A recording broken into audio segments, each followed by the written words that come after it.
आम्ही त्याला तुळजाभवानीची तलवार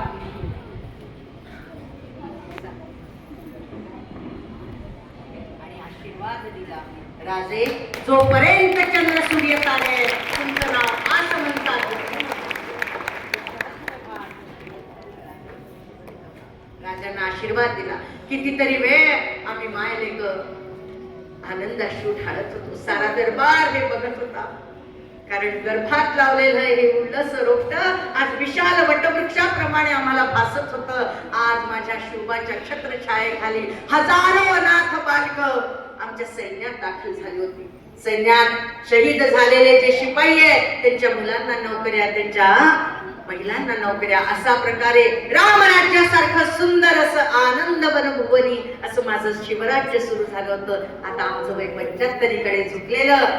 17 जून 1674 ला पाचाड्या गावी आम्हाला आणण्यात आलं. राजे घाबरले. औसाहेब असं करू नका, निर्वाणीची भाषा बोलू नका.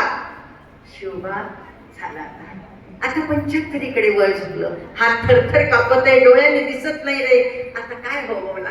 मातांना, आपल्या आई वडिलांना काय हवं असतं? तुम्ही आता जाणता राजा झाला आहात. सर्वांचे आशीर्वाद आहे, या गरीब जनतेचे आशीर्वाद आहे. यशवंत व्हा, कीर्तिवंत व्हा. आम्ही जातो आमच्या गावा, आमचा राम राम घ्यावा. जगदंब जगदंब करून आमचं प्राण पाखरू उडालं आणि परत आज तुमच्या जवळ आलाय. मलाही वाटतं माझा शिवबा एक घडला, जगात डंका पिटवलाय.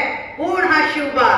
आणि मला वाटतं आता प्रत्येक गावात असे हजारो लाखो करोडो शिवबा झाले तर मजा आहे.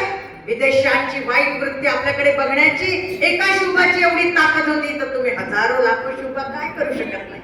आणि चला ऐकूया शिवबाला कसं घडवलं आणि राजमाता कशी घडली.